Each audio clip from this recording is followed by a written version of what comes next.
Welcome everybody to New Heart, New World. I'm Rasika Manjari and thank you so much for joining me today. Today we're going to be talking about starting your spiritual evolution.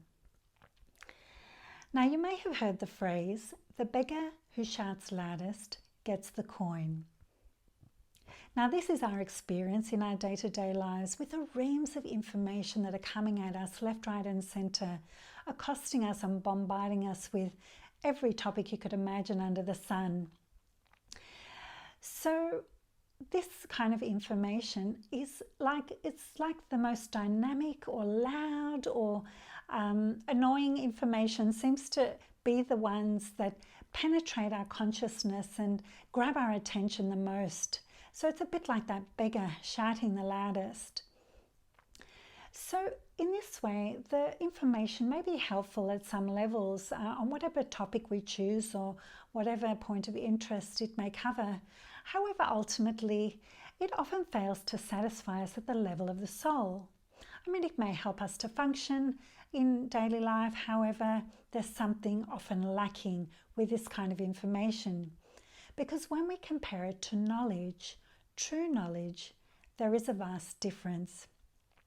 Because true knowledge has the potential to connect us more deeply with who we truly are.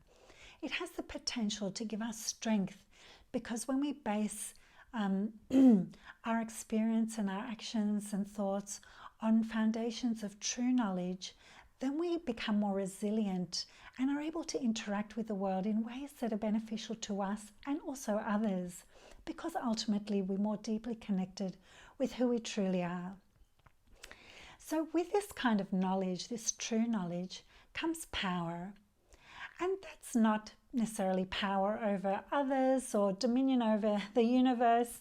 No, it's the kind of power that enables us to feel personally empowered to the point where we can act out of our true spiritual identities, those parts of ourselves that are perfect in essence. So we all need strong foundations on which to build our lives and our experiences as we go forth in our daily lives. Now, this kind of true knowledge offers that foundation, and from that foundation, with that knowledge comes mastery of that kind of knowledge, and from then we can go and evolve both materially and spiritually. But this kind of true knowledge that I speak of is not so easy to come by.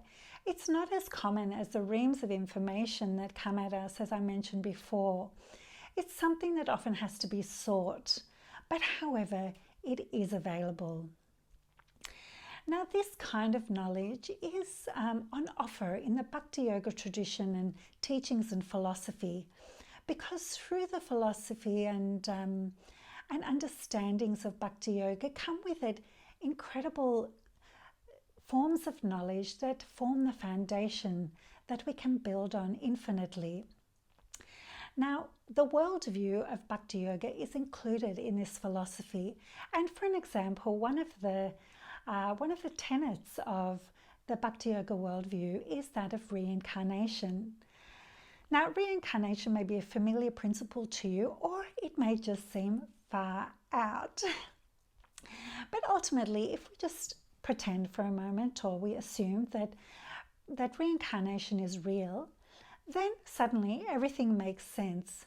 So that prodigious young child who has an incredible affinity for a musical instrument or some other interest that it may have is explained by the concept of reincarnation, as is that curious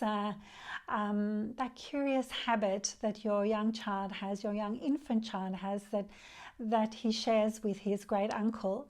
Now, all of these things can be explained by the concept of reincarnation, as can the concept of equality.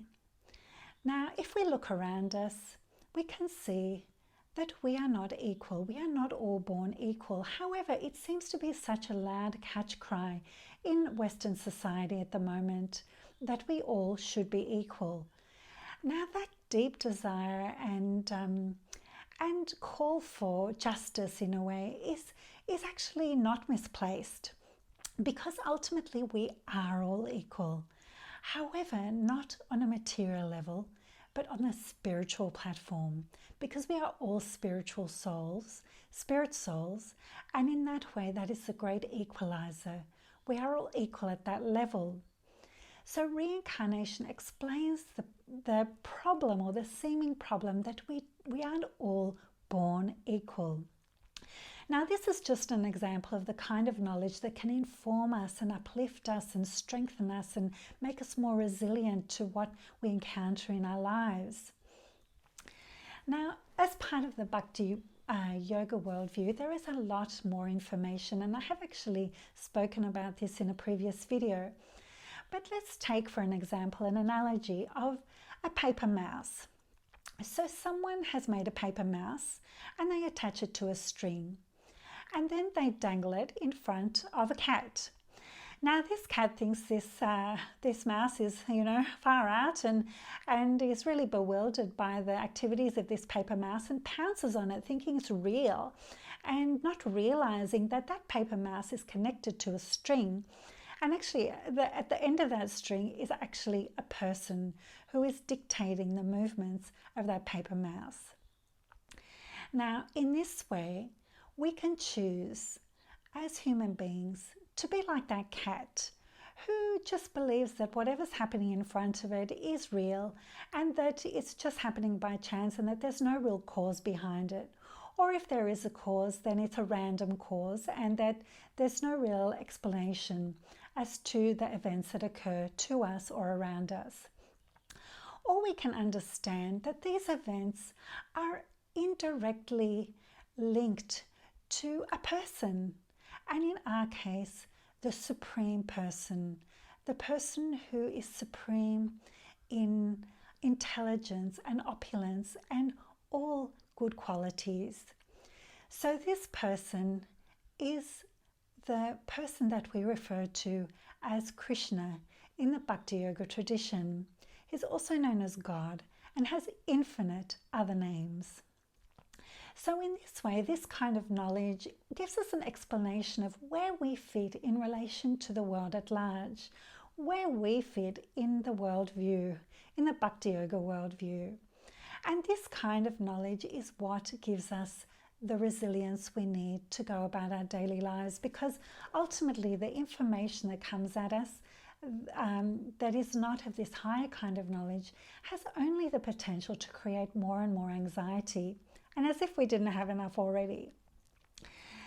So ultimately, when we think about the person on the end of that string with the paper mouse, we can see that in the Bhakti Yoga worldview, it's all about relationships. And ultimately, it's about love, because the ultimate relationships are based on love.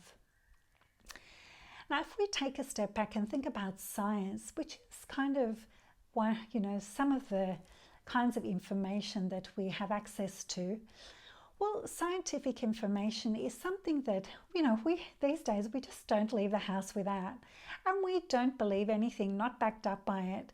And in fact, in our eyes, science is supreme in many ways. So when we think about it, if science is supreme, then what would we think about the supreme science of all, the science of self-realization, which is ultimately what Bhakti Yoga is all about, the science of love. So if we want to connect with this science of self-realization and ultimately the love that is our true inheritance, and understand ourselves for who we truly are, beings of great love, then it all starts with some simple guidelines, simple ways in which to start our spiritual evolution. And in the Bhakti Yoga teachings, this can begin with a conscious diet and lifestyle, and also reading or hearing about the Bhakti Yoga philosophy and principles, which is what is going to lay those foundations and give us a spiritual strength by which we can go forward and grow and evolve spiritually. And of course, there is a daily spiritual practice, which is essential to keep us connected with the love in our hearts, and also the ultimate source of all love, Krishna. So as part of this daily spiritual practice, the Bhakti Yoga tradition, or one of the key aspects of this spiritual practice in the Bhakti Yoga tradition, is the chanting of the Maha Mantra. Now, we've chanted that before together in these videos, so let's do it again now.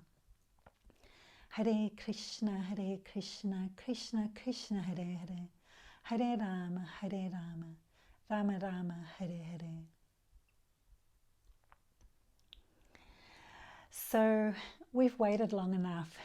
The time is now.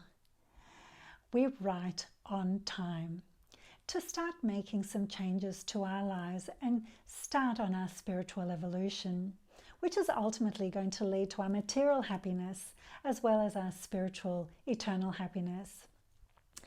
Now, if you'd like to find out more about the Maha Mantra or any aspect of the spiritual practice and lifestyle of Bhakti Yoga, please check out my website at newheart-newworld.com. There you can find a lot more information of how to start your spiritual evolution.